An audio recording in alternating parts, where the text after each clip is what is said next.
Salut, c'est Farid. Vous êtes sur Ubiz News, pas Ubiz News. Enfin là, vous êtes au théâtre, mais à la télé. Enfin enfin Ubiz News quoi.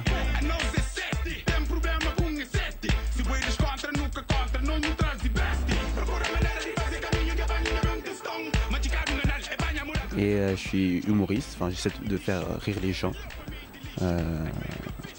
avec des sujets un petit peu intéressants. Ça ma vie de tous les jours. On m'a dit très tôt que je devais faire du théâtre, on m'a beaucoup poussé à ça. Et les choses se sont faites progressivement. Je crois que je crois pas au destin, mais je crois que j'étais un peu fait pour faire ça. J'ai commencé à écrire mes propres sketchs avec mon petit cousin. Et donc comme ça, 1 à 2 fois par an, on allait faire un sketch en français, en capverdien. Et ça s'est fait comme ça, c'était un peu mon rendez-vous de chaque année. On savait qu'à un moment donné, on allait écrire un truc. Et là, à l'époque, oui, je stressais beaucoup. Ah, les jeunes. J'ai toujours rêvé de dire cette phrase. Ah, les jeunes. Je suis un grand fan d'Eli Kakou. Eli Kakou, c'était une de mes idoles. Et puis évidemment, Jamel Debbouze, c'est un mec qui m'a évidemment donné envie de faire de l'humour. Donc c'est les 2 grosses références que j'ai. Après, j'ai des références plus vieilles comme des proches, plus récentes comme Gaspard Proust. Des références américaines comme Eddie Murphy, Chris Rock. Mais mon premier amour, c'est Nick. Je crois que c'est Eli Kakou. Écoute-moi, on parle de quelqu'un qui a déjà dit sérieusement « Mon ami est plus noir qu'une arabe ». Est-ce que c'est pas la phrase la plus raciste que tu puisses trouver? Est-ce qu'on peut trouver plus raciste que ça? C'est soit une phrase de raciste, soit une phrase de daltonien, d'accord? C'est un des deux.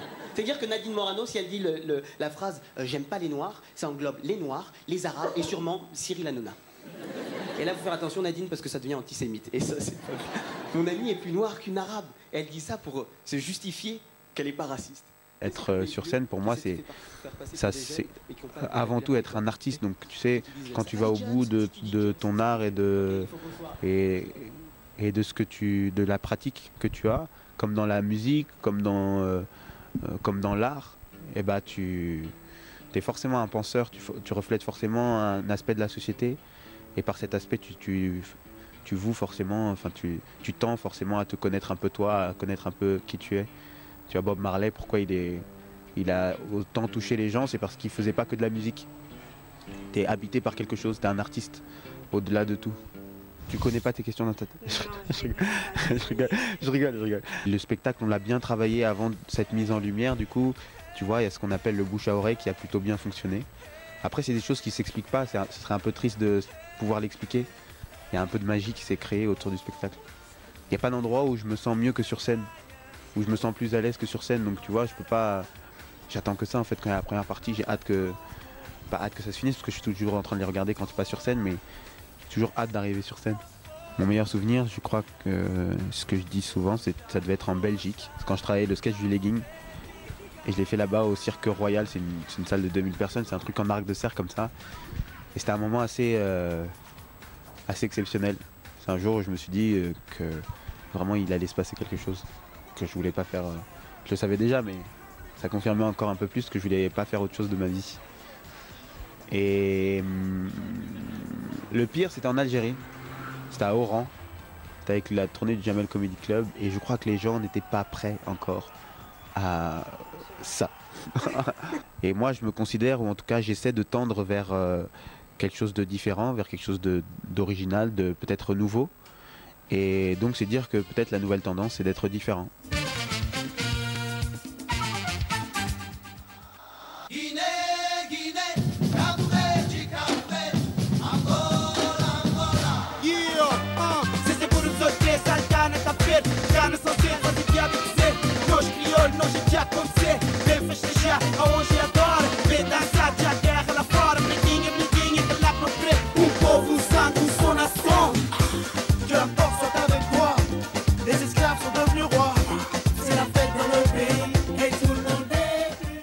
J'ai une relation plutôt sentimentale avec le Cap-Vert que je peux pas vraiment expliquer parce que j'y suis allé très souvent. Et tu sais, mon père est parti là-bas, habiter là-bas, il est retourné au pays quand j'avais 11 ans. Donc j'ai forcément un lien affectif. Quand il est reparti, c'est là que j'ai découvert le Cap-Vert. Je suis parti avec lui, j'ai été pendant 2 mois. J'y suis retourné l'année d'après. Et donc toutes ces images, cette découverte, cette accumulation de souvenirs que j'ai faites à ce moment-là, elles sont synonymes du départ de mon père. Et donc il y a un lien qui s'est fait automatiquement. Et quand je retourne là-bas, j'ai l'impression de revenir sur des moments de mon enfance, alors que j'ai jamais été là-bas enfant. J'y étais vers 12-13 ans. Et puis quand je vais là-bas, j'ai été là-bas, je suis retourné là-bas depuis pour voir mon petit frère qui allait naître, qui est pas né d'ailleurs quand j'étais là-bas. Et j'y suis allé quand j'étais un peu triste, quand ça allait pas trop dans ma vie, quand j'ai eu une grosse rupture amoureuse, quand ça n'avançait pas dans mon métier, parce que je voulais que ça aille trop vite. Et c'était un endroit qui m'a apaisé pas mal. Quand j'y vais, j'ai cet étrange sentiment que j'y suis chez moi. Voilà. Tu sais, je suis très très loin dans la société de consommation, comme tous. Je pense qu'on est tous loin dans la société de consommation. Moi, j'essaie de me battre contre ça. Ok, j'essaie de me battre contre ça. Par exemple, cette année, je me suis dit, je vais pas acheter l'iPhone 6. Ok, ouais, je suis engagé. Et tout le monde autour de moi est en train de l'acheter. J'ai dit non, je vais pas acheter l'iPhone 6. Tu sais, en plus, cela raconte les gens qui ont l'iPhone 6. Hein, ils toisent ceux qui l'ont pas. Ah, t'as l'iPhone 5. Non, excuse-moi, j'ai pas vu que t'étais dans le passé. Excuse-moi, j'ai pas vu. Je me pose une question. Est-ce qu'avec l'iPhone 5, on peut appeler l'iPhone 6 ou pas? Est-ce que ça marche? Ils ont réussi à nous mettre dans le crâne, Apple, que 800 € pour un téléphone, c'est normal. Et à 800 €, c'est possible que le téléphone, il bug. Et quand tu l'emmènes chez Apple, c'est possible que le vendeur il te dise « Vous avez essayé de l'éteindre et de le rallumer ?» Je l'ai acheté 800 €. C'est pas une Game Boy, d'accord? En fait, moi j'ai du mal avec le fait de se voir, de se montrer soi-même, de scénariser ou de mettre en scène sa propre vie. Je trouve qu'il y a un truc un peu malsain là-dedans. C'est cette envie constante de vouloir être sur le devant de la scène, où on veut construire soi-même sa mini notoriété auprès des gens. Il y a un aspect très égocentrique de ce genre de plateforme. Tu vois, que ce soit Facebook, Instagram, Snapchat, que j'exècre. C'est plus des photos souvenirs pour soi-même, pour se rappeler de le bon moment que j'ai passé. C'est des photos pour montrer aux gens, tiens, regarde ma vie. Et peut-être elle est mieux que la tienne. Tu vois? Et ça me plaît pas forcément. Après, je suis très voyeur. Je suis très voyeur et j'essaie d'ailleurs de travailler là-dessus. Je suis énormément sur les réseaux à regarder. Mais non, c'est un truc en lequel je suis pas en phase avec ma génération. Ouais. Mais on sait s'en servir. Ça c'est une question classique de fin d'interview. Oh là là. Primer message et obrigado. Porque là, on começa, grâce à Genetio. Sinon, t'aurais pu mettre des sous-titres. Hein. Je rigole. Oh là là. Déjà, t'as trop de questions. T'as vu, elles sont rodées mes questions, mes réponses. Je fais des longues réponses. Tu sais, des fois, je conduis tout seul et je pense à tout ça et je suis ému. C'est le problème de vivre ses rêves. Tu les rêves longtemps à l'avance. Tu penses longtemps après, mais quand ça arrive, ça va trop vite. Ça allait très vite. J'en suis profondément fier, ça m'émeut. Ce que ça me fait.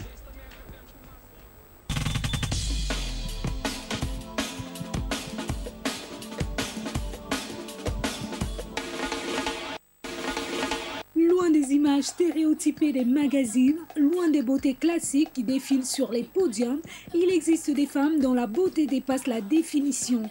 Elles sont différentes et ont fait de cela une force. Le JT du showbiz vous dresse le portrait de 3 femmes dont le destin ne les préparait pas à devenir des stars internationales. Chantal Huni, une beauté coccinelle au top de la mode. The beat to me like sap to a tree. It's in me. The rap happens to set me free. Instantly when the mic touch this MC. Without the mic, this MC feel empty.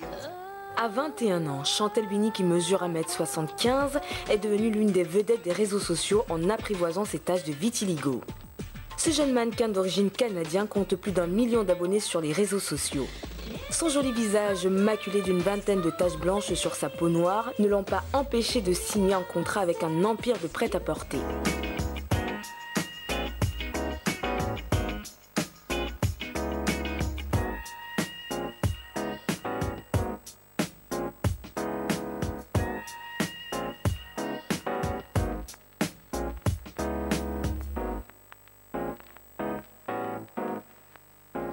Atteinte de vitiligo, cette maladie qui cause une dépigmentation de la peau, la jeune femme pose pour les plus grandes marques dont Desigual et Diesel.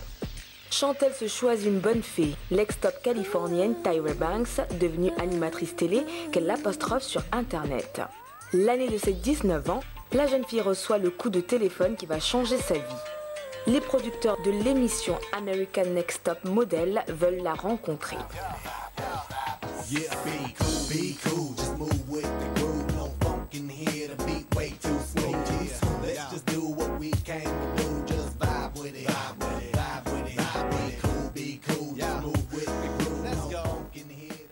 La présentatrice de ce show très regardé n'est autre que Tyra Banks qui déclare « Quand je vois quelqu'un comme Chantel, je me dis « C'est beau, c'est unique, le monde a besoin de voir ça ». Depuis, la jeune femme construit sa carrière sur le virtuel. Présente au quotidien sur Instagram, Facebook et Twitter, Chantel est désormais une virtuose du digital, un génie du selfie, une pro de la communication numérique qui marche sur les traces d'une légende victime du vitiligo, un certain Michael Jackson.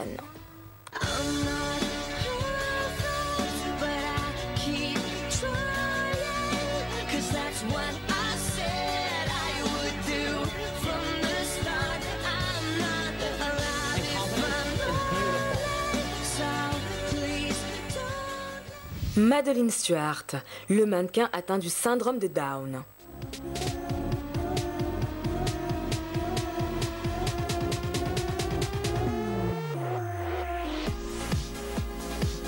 Son histoire pourrait s'apparenter à un authentique conte de fées. Atteinte de trisomie 21, la jeune Australienne Madeleine Stuart défile sur les podiums de la mode internationale les plus prestigieux dans la fameuse Fashion Week de New York.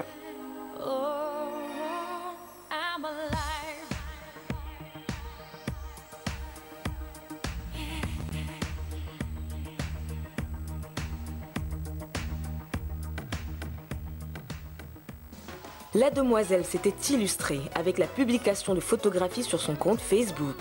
Son ambition, changer la vision de la société sur les personnes souffrant de cet handicap. Selon Madeleine, une plus grande visibilité des personnes handicapées favorise la sensibilisation à leur cause, leur acceptation et leur insertion.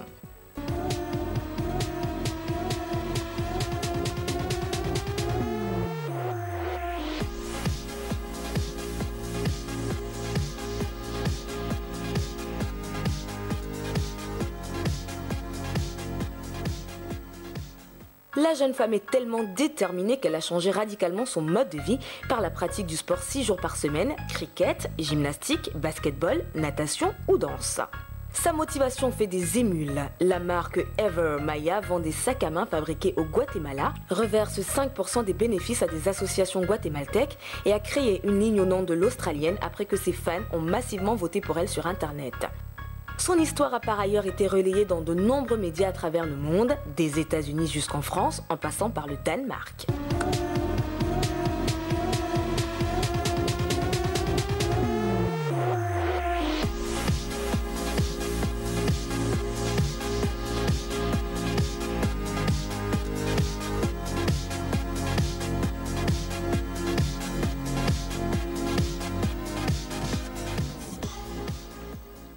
Kenya Cesar, une égérie de lingerie née sans jambes.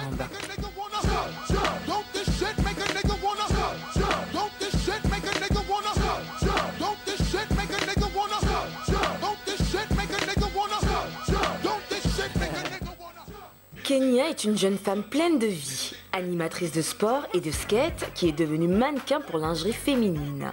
Pourtant, cette jeune américaine possède une grande particularité. Kenya est née sans jambes en Thaïlande, son pays d'origine.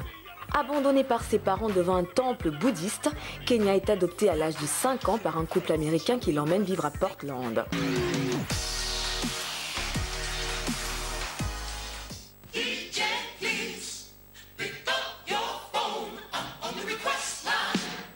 Toute son enfance et son adolescence, Kenya s'est battue pour ne pas se laisser abattre. La jeune femme refuse par exemple de passer sa vie en fauteuil roulant et se déplace exclusivement en skate ou sur les mains. Une attitude combative et positive qui lui a valu dernièrement de se faire remarquer par l'industrie de la mode.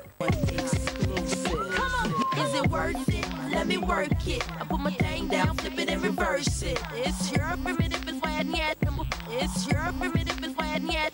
If you got a big, let me search it to find out how hard I gotta work. Yeah, it's your primitive is when yet. Selon le Daily Mail, qui est parti à la rencontre de Kenny à Los Angeles, où elle vit désormais, la jeune femme gagne approximativement $1000 par jour en posant pour des marques de sportwear aussi prestigieux que le Billabong, Nike ou Rip Curl Girl. Kenny l'affirme haut et fort, son ambition est de montrer aux gens que la beauté peut être différente de ce que l'on montre quotidiennement. Don't this shit make a nigga wanna jump, jump. Don't this